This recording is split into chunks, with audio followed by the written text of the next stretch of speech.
এই অনলাইনে আইসা আমার যে কতগুলা তালতো বোন পেয়ে গেছি, এই কতগুলা তালতো বোনের মধ্যে এই যে একজন ওনার পেন্টিংটা আর কি আজকে আর্ট করতেছি, উনি যে রেফারেন্স পিকচার দিছে তার নাম হলো তাহি। হ্যাঁ, পুরা নামটা বললাম না।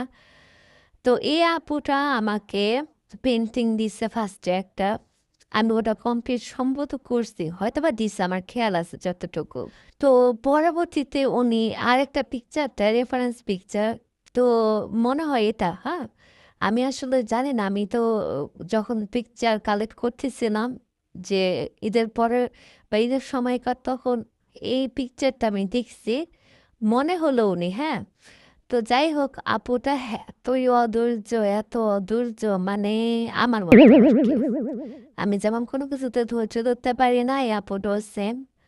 তো আপু পিকচার দিয়ে আমারে প্রায় কমেন্ট করে বলতেছে, আপু আর্ট করবা না, আর্ট করবা না, আপলোড দাও না। তো যাই হোক, ওনারা আমি বুঝাইলাম যে আপু আগেরগুলা দিয়ে নি আপলোড, বা আগের কাজগুলা কমপ্লিট করে তোমাদের নতুন কাজগুলো হাতে ধরবো বলছি।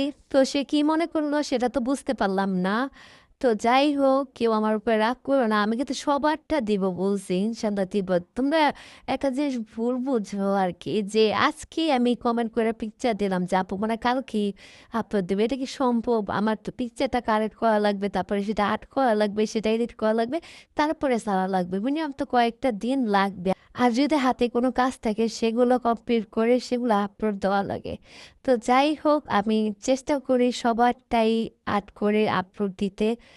কেউ মন খারাপ করবে না, হয়তো বা 2 দিন লেট হবে, কিন্তু সবারটাই আমি দিয়ে দেবো ইনশাল্লাহ। ও এই পেন্টিংটায় আপু কিন্তু ওই যে পাখির খাঁচা দেয় রে, পাখি দিছিল, তো আমি পাখির খাঁচা দিয়ে দিয়েছি। তো পেন্টিংটি সবার কাছে কেমন লাগবে জানাবো অবশ্যই। Bye bye.